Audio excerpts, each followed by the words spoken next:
Hey family, this is your Autism Dad living out loud, and I've got some tips and tricks that just might help you raise your child that's on the spectrum. Okay, so this one's going to be a little bit more serious again today, okay? In this serious space, so just flow with me. This one is for the fathers. This one is for the fathers that don't always articulate how they are feeling about what is going on in their life.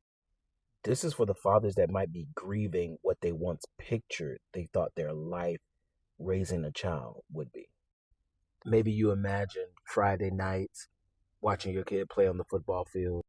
Maybe you imagined basketball tournaments, the crowd cheering, and your child running on the field or on the court to play. But now life looks different. The chaos, the whistling, the cheering from the games, it overstimulates your child. And somewhere deep inside, you felt a little bit of disappointment. Not because you don't love your child, but what you pictured has changed. And maybe you're saying, bro, you don't even really understand. Yes, I do. Story time.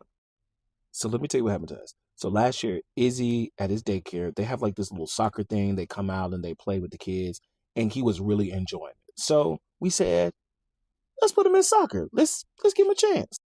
We signed him up for Little League. Practice was great. And then something happened at the games. If you know anything about Little League soccer, they play right next to each other, and there's like 10 games like in a row. So the parents are yelling, they're in excitement. The coaches are yelling, and it's so loud for him. It was literally one of the saddest things. He just stood in the field and was like, he was just standing there and holding his ears.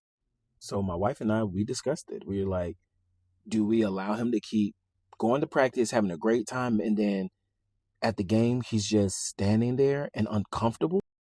So we pulled him out. And we didn't pull him out because he failed. He never failed. We pulled him out because the environment wasn't built for him. Now, I could spend a whole lot of time telling you how I felt about it and different things, but listen, Dad, that feeling, it's real. It doesn't make you weak. It simply means that you're human. Because grieving the expectation does not mean that you reject the reality. It simply means that you're just adjusting. So here's the good news. If you're sitting over there thinking, I will never be able to experience, what you want to experience, you can. You just got to pivot and change the direction. It might not be Friday Night Lights, but it may be swimming. It may be gymnastics. It may be Rubik's Cube. It may be chess tournaments. There's a whole world that you may have never explored until you were gifted with this precious child of yours. So listen, you're not losing your dream. You're just redirecting it. So you can still coach and cheer and be loud and proud. It's just going to look a little different, and that's okay.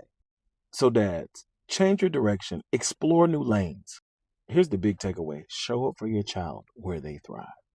And don't show up for them where you expected them to. Because remember, they're not you. They're different by design, and it's okay. Being a great father isn't about sticking to the plan or the dream and the desire that you have already had for yourself and for your child. But it's really about adjusting the plan and loving them fully. I love y'all. Have a great day. I'll see you soon.